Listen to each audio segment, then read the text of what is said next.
Pinabulaanan ng Kingdom of Jesus Christ sa mga alegasyon ng PNP at DILG na mayroong mga secret tunnel ang kanilang compound at may nakahanda silang molotov at bolo.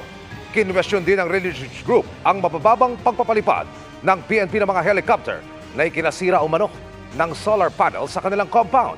Mula sa Davao City, nakatutok live si Cyril Chavez ng GMA Regional TV. Cyril.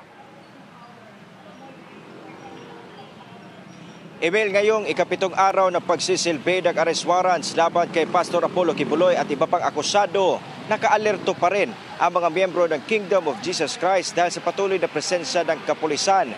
Kanina nga, may naispatan tayo mga miyembro ng Special Weapons and Tactics o SWAT at mga K9 dogs na naglilibot sa labas ng KOJC compound.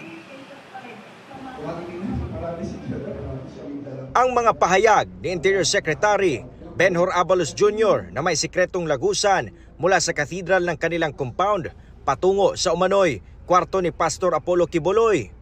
Pinabulaanan ngayon ng Kingdom of Jesus Christ. Kabit na po yan, sir. Katedral ito, sir. Ito, wall yan, stage, backstage po yan. Backstage po yan, papahingahan. Then, papasok ka dito, diyan na po yung stage namin, pulpit namin for the service of worship. Hindi po yun. Wala pong lagusan dyan, sir. Dinugtong lang po yung picture. Ibang picture po yung ginamit. Sino pong fake news? Ibang picture ginamit. Basement po yun. At dinugtong yung maganda po na lounge. At ito na. At ang pintuan namang nakita ng PNP sa katedral, hindi umano secret door. Daanan lang umano ng pastor kung may programa sa katedral ayon sa post ng Chief Legal Counsel ng KOJC. Bilang patunay, nag-post din ito ng screenshot ng isang programa sa katedral kung saan kita ng isang lalaki ang pintuan na dinaanan ni Pastor Quiboloy. Sagot naman ng grupo sa umano'y na diskubreng molotov sa roof deck ng kanilang JMC building at mga bolong nakabaon umano sa buhangin. May nakita silang molotov, may nakita silang matataas na mga itak, mga ganun, sir. May maniwala pa ba niyan, sir? Andali po magtanim po niyan, sir. Pero giit ng task force na nag-operate sa compound, I have no information on that, but definitely our law enforcers will not do that. hindi rin umano totoo ang sinasabi ng DILG na nakakonekta sa live wire ang barbed wires na nakapalibot sa KOJC compound. Pati ang umano'y pangle-laser ng mga miyembro ng KOJC sa mga lumilipad na helicopter.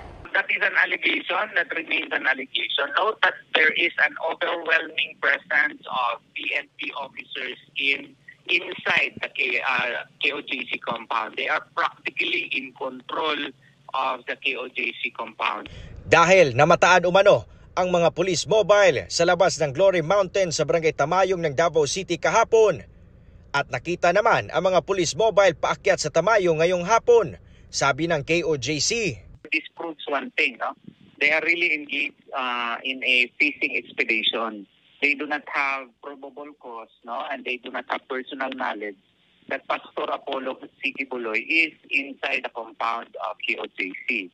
The concern of the PNP is not only focused doon dito sa loob ng KOJC. It's everywhere else as long that we receive valid and reliable, timely, accurate intelligence information ay pupuntahan po natin at hahanapin natin sila. Bago niyan, 2 helicopter ng pulisya ang namataan namang lumipad sa ibabaw ng compound kaninang umaga.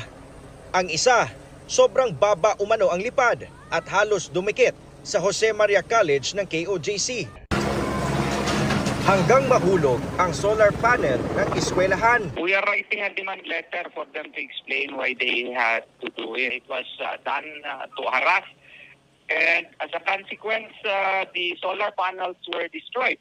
Wala pang pahayag ang PNP kaugnay ng nasirang solar panel, pero paliwanag nito sa pagpapalipad ng chopper. Part ito ng ongoing police operations natin sa loob. And they give a clear view sa ground. We are looking focused areas, no, na inch by inch. Sinagot din ng PNP ang reklamo ng KOJC sa mga pahayag na ito ng PNP chief sa isang tila party na nangyari sa mismong grounds ng Police Regional Office 11 habang may ikinasang operasyon sa KOJC. Quiboloy, lumabas ka na dyan, baka makauwi na kami. Ha?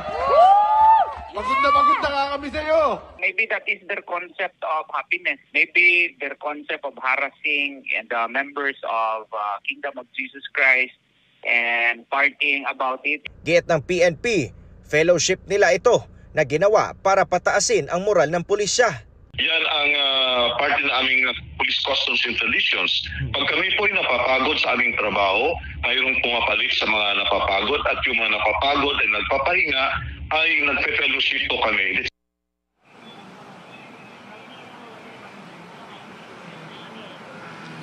Emil, dahil sa pagkasira ng mga solar panels ng Jose Maria College, binibilisan na umano nila ang paggawa ng demand letter upang bayaran ito ng PNP.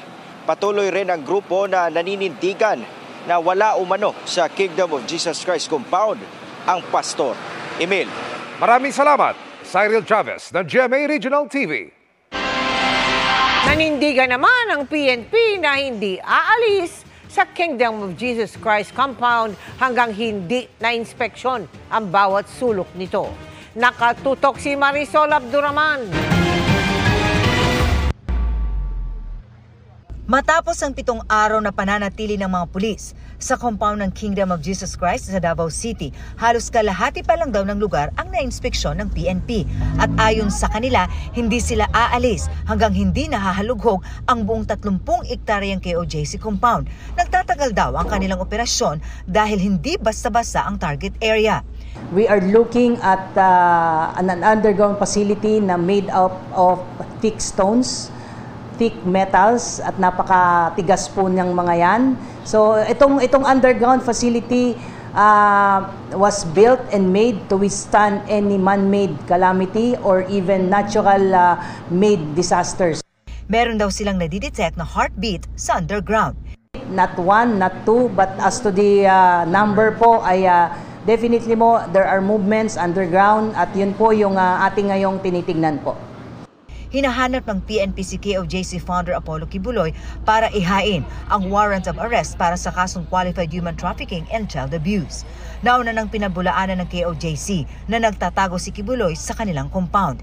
Itinanggi rin ng KOJC ang sinasabi ng PNP na meron umanong sikretong lagusan papunta sa kwarto ni Pastor Kibuloy. Para sa GMA Integrated News, Marisol Abduraman, nakatuto 24 oras.